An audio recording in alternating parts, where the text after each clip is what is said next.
Episode की शुरुआत इबादत की कल्पना से होती है कि सुभान और मन्नत एक दूसरे को गले लगा रहे हैं। वे करीब आ रहे हैं। इबादत गुस्से में मन्नत का नाम चिल्लाती है। सुभान बिस्तर से नीचे गिर जाता है। इबादत को एहसास हुआ कि उसने सभी का सपना देखा था। उसने उससे माफ़ी मांगी। सुभान उसे उससे दूर रहने के लिए कहता है। दोनों बहनें उसके स्वास्थ्य के साथ खेल रही हैं। उनकी वजह से वह आहत हुआ। इबादत ने उससे माफ़ी मांगी। सुभान उससे पूछता है कि उसने मन्नत का नाम क्यों चिल्लाया। इबादत उसे बताती है कि उसे लगा कि मन्नत उसके साथ है। सुभान का कहना है कि उसने यह कल्पना की थी। यह उसकी गलती थी। इबादत ने उससे माफ़ी मांगी। सुभान शिकायत करता है कि वह मीटिंग में शामिल नहीं हो पाई। दुआ उस पर विश्वास कर रही है और उसे यह जिम्मेदारी दी है। वह लापरवाह हो रही है। इबादत ने उससे माफ़ी मांगी। वह कहती है कि उसे मीटिंग में शामिल न हो पाने पर शर्माती है। सुभान कहता है मन्नत उसके पास बैठी थी। वह उसकी सराहना कर रहा था। वह उसका चेहरा बिल्कुल देखना पसंद नहीं करता। वह उससे दिल से नफरत करता है। इबादत की लापरवाही की वजह से मन्नत उसके करीब थी।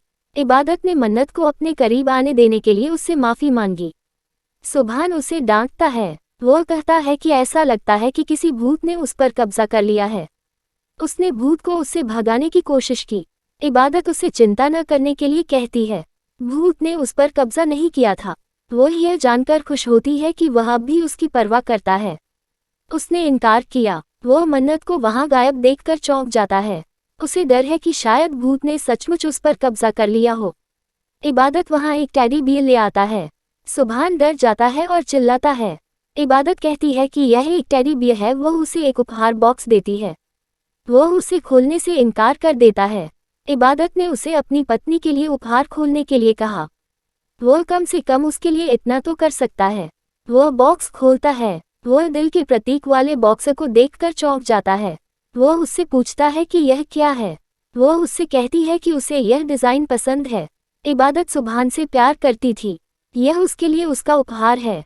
सुभान उससे पूछता है कि क्या वह उसे यह उपहार देने जा रही है। उसे विश्वास नहीं हो रहा है। इबादत ने उसे सिर हिलाया। वह फाइलें जांचना शुरू कर देता है। उसने उसे छीन लिया। वह उसके पीछे भागता है। वह अपना संतुलन खो देती है। वह उसे पकड़ लेता है। वे एक दूसरे की आंखों में आंखें डालकर देखते हैं। सुभान बिस्तर पर बैठ जाता है। इबादत उसके पास बैठ जाती है। वह दिखावा करता है कि उसे चोट लगी है।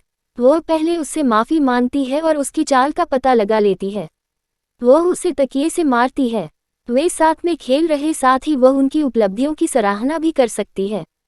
हमीदा सच उगलने ही वाली है। वह उससे सच छुपाती है। हमीदा सोचती है कि इबादत को कुछ करना होगा। बाद में इबादत को फरहान का फ़ोन आया। उसने इबादत को जेल से रिहा करने की धमकी दी और उससे 10 लाख देने को कहा। इबादत ने उसे आश्वासन दिया कि वह कुछ करेगी। सुभान वहां आता है। वह उससे इस बारे में पूछता है। वह उसके साथ झूठ बोलने में कामयाब हो गई। अगले दिन इबादत घटना के बारे में सोच रही थी। वह मन्नत और परिवार की प्रतिष्ठा के बारे में चिंतित थी। सुभान उसे चेक पर हस्ताक्षर न करने के लिए डांटता है। उसने राशि का उपयोग करने के बारे में सोचा लेकिन अपना विचार बदल दिया। उसने फर्श पर खून के धब्बे देखे।